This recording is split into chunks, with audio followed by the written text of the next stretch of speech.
Why don't we start with intros? Probably lean towards ladies first on this one. Brielle, if you could tell a little bit about your history and why this topic was particularly interesting to you, I'd love to hear from you. Absolutely. I'm Brielle Stark-Adler. I'm a psychologist. I'm the director of counseling here at Iona University in New Rochelle. I also am the co-chair of the Westchester County College Behavioral Health Collaborative. And I do see some folks who are in that collaborative on this call. One of my main roles on campus and as part of my function as the director of counseling is as the clinical consultant to our care team on campus and managing high-risk students, both clinically and on behalf of the institution, is something that has become a part of my expertise that I did not expect almost 10 years ago when I took the position. But it has been a great journey, and I'm thrilled to be a part of this presentation today. I work at a faith-based institution. My previous institution was also faith-based. And so student identities related to religion, spirituality, and ethnicity are something that is just really a part of my own history as a psychologist and something that I think is absolutely on everyone's mind today. So thrilled to be here, and thank you so much for inviting me to co-present with you. Absolutely. Jacques. Good afternoon to my colleagues on the East Coast. I'm still on the West Coast, so it's still morning here. So I'll say good morning and good afternoon to everyone. It's a pleasure to be with you. My name is Jacques Whitfield. I am a human resources professional. I am a professional in the diversity, equity, and inclusion space. I currently serve as the senior practice leader for diversity, equity, and inclusion for Cooperative Personnel Services HR Consulting. We are a public consulting agency on the West Coast. We do business all across the country, currently working in California, Colorado, Texas, Florida, and New York State. Been in the human resources management space for 25 years, been doing diversity and inclusion work that same period of time. Spent a lot of time in higher education, both in the California Community College system and the CSU system. My first job ever was 7th grade math teacher from a long line of educators. I'm really excited about this conversation culturally. I am a third generation Roman Catholic, and I have close ties to both the Jewish community and the Muslim communities. And so personally, I have experienced the pains, plural, of this topic. I think that there is a wonderful opportunity to bring folks together and create greater understanding as we collectively create a pathway forward, and certainly excited to be here today. So back to you, Brian. Brielle, I hadn't realized we had this in common. So I also went to a faith-based institution, Gordon College, since this is a longer story, but since separated from a lot of their beliefs and ideas, but certainly have developed a little bit of experience working with faith-based institutions and some of the challenges that come with these really passionate issues where kind of reminded, at least in the Christian faith, of that old parable about kind of not being lukewarm. And I think it's a applicable concept for today's program, because I think part of the tension that we're seeing really is the difficulty of finding a middle ground here, that silence is difficult as it's seen as acquiescence or agreement, and a kind of solid point in one direction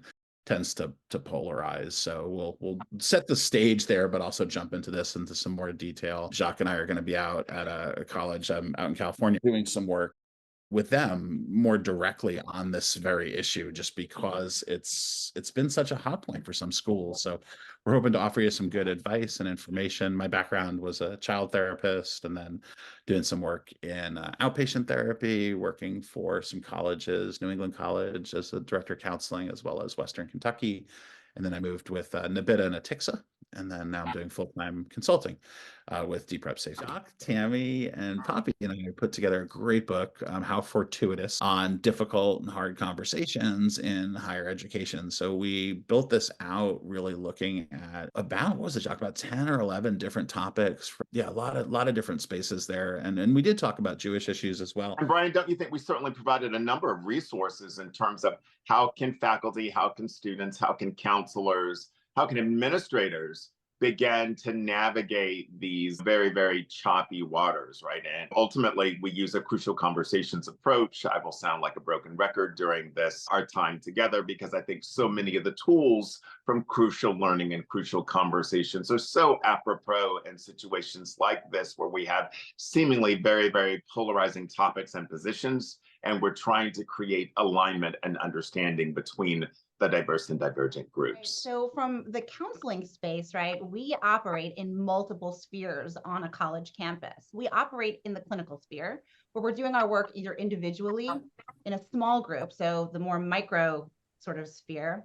And then we also have the campus-wide prevention, psychoeducation, and intervention space that we often are doing simultaneously with understanding sort of one person's values and then trying to cultivate conversations between larger groups. And also to balance out the expectations of the institution for us to do so in a manner that is protective of all, right, and inclusive of all.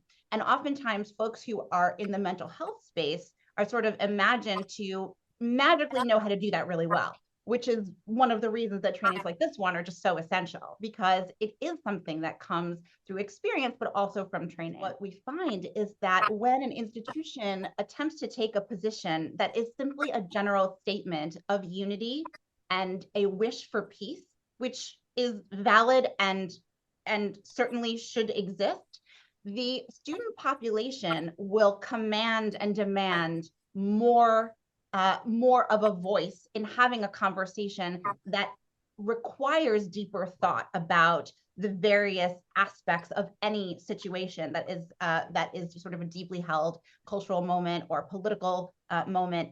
And the pressure then sort of builds. That comes into the counseling center primarily clinically, where we'll see higher risk, where we'll see greater substance abuse, and we'll also see greater relational concerns, where our clients may be wondering, maybe noticing differentiation between themselves and their peers and wondering, is it okay for me to continue to be friends with this person?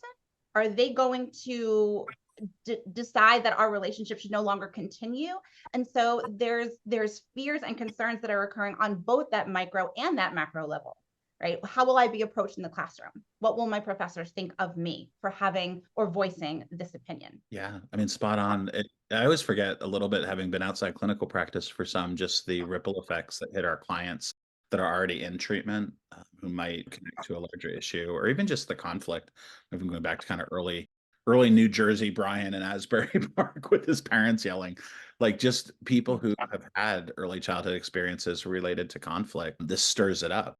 So it might not be that this person has a vested interest in either part of this scenario. It's kind of hard to believe, but some people don't.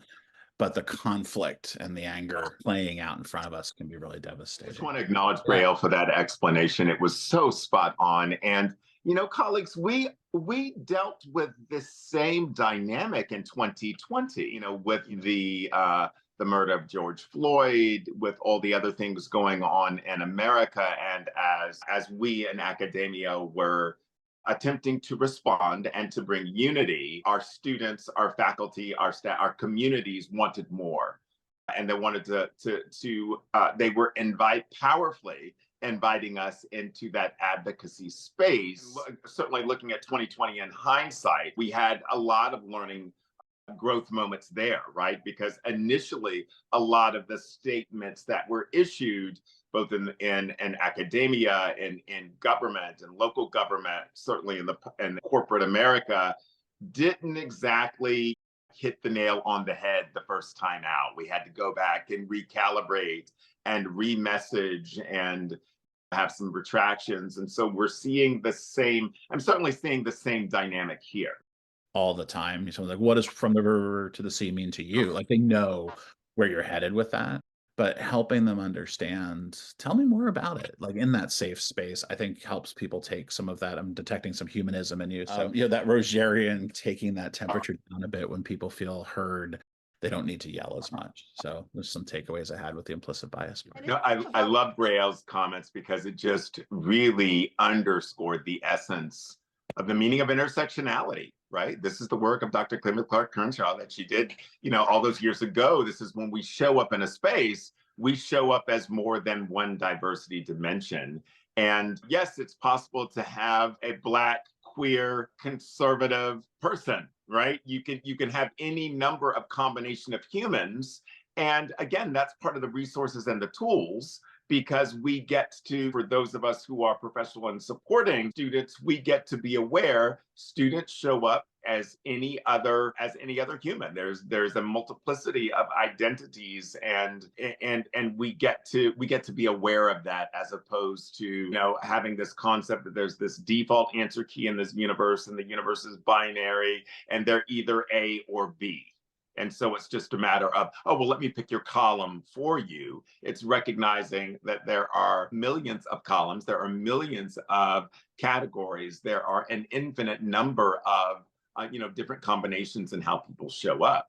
And each deserve equal acknowledgement, equal recognition, and they deserve space to be seen, heard, and understood. I really believe that it is incumbent upon folks who have taken opportunities like this one to really think and reflect on these topics, to speak freely to our supervisors, our leadership, our colleagues, with our recommendations and our hopes for what will happen. I think that there are absolutely pressures to have things proceed in a certain manner. And when you do have the opportunity for this insight and knowledge, you are in a place to make some recommendations, and to make those recommendations with confidence. And so if you're noticing that your institution is heading in a direction that you believed is not in best practice in terms of being trauma informed, that does not help to engage students with greater availability of supports, that creates barriers and exclusions instead of access and inclusion, then it is our right and responsibility to say so.